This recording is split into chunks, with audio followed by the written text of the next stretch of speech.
Exodus chapter 4. Moses answered, "What if they do not believe me or listen to me and say, 'The Lord did not appear to you'?" Then the Lord said to him, "What is that in your hand?" "A staff."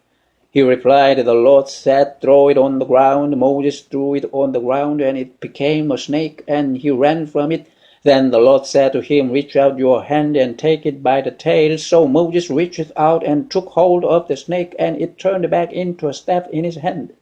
"This," said the Lord, "is so that they may believe that the Lord, the God of their fathers, the God of Abraham, the God of Isaac, and the God of Jacob, has appeared to you." Then the Lord said, "Put your hand inside your cloak." So Moses put his hand into his cloak, and when he took it out, it was leprous like snow. "Now put it back into your cloak," he said. So Moses put his hand back into his cloak, and when he took it out, it was restored like the rest of his flesh. Then the Lord said, "If they do not believe you or pay attention to the first miraculous sign, they may believe the second. But if they do not believe these two signs or listen to you, take some water from the Nile and pour it on the dry ground. The water you take from the river will become blood on the ground." Moses said to the Lord, "O Lord, I have never been eloquent, neither in the past nor since you have spoken to your servant. I am slow of speech and tongue." The Lord said to him, "Who gave man his mouth? Who makes him deaf or mute? Who gives him sight or makes him blind? Is it not I, the Lord? Now go, I will have you speak and will teach you what to say." But Moses said, "O Lord, please send someone else to do it." Then the Lord's anger burned against Moses, and he said, "What about your brother Aaron the Levite? I know he can speak well. He is already on his way to meet you, and his heart will be glad when he sees you. You shall speak to him and put words in his mouth. I will help both of you speak and will teach you what to do. He will speak to the people for you, and it will be as if he were your mouth and as if you were God to him.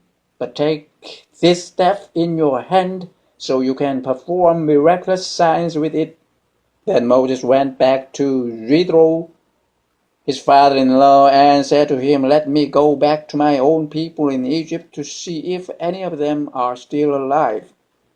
Jethro said, "Go, and I wish you well." Now the Lord had said to Moses in Midian, "Go back to Egypt, for all the men who wanted to kill you are dead." So Moses took his wife and sons, put them on a donkey, and started back to Egypt, and he took the staff of God in his hand.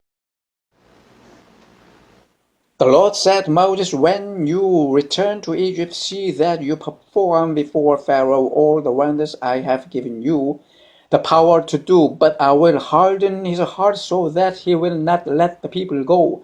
Then say to Pharaoh, 'This is what the Lord says, Israel is my firstborn son, and I told you, let my son go, so he may worship me. But you refused to let him go, so I will kill your firstborn son.'" At the lodging place on the way, the Lord met Moses and was about to kill him, but Zipporah took a flint knife, cut off her son's foreskin, and touched Moses' feet with it. "Surely you are a bridegroom of blood to me," she said. So the Lord let him alone. At that time she said, "bridegroom of blood," referring to circumcision. The Lord said to Aaron, "Go into the desert to meet Moses." So he met Moses at the mountain of God and kissed him. Then Moses told Aaron everything the Lord had sent him to say, and also about all the miraculous signs he had commanded him to perform. Moses and Aaron brought together all the elders of the Israelites, and Aaron told them everything the Lord had said to Moses. He also performed the signs before the people, and they believed. And when they heard that the Lord was concerned about them and had seen their misery, they bowed down and worshipped.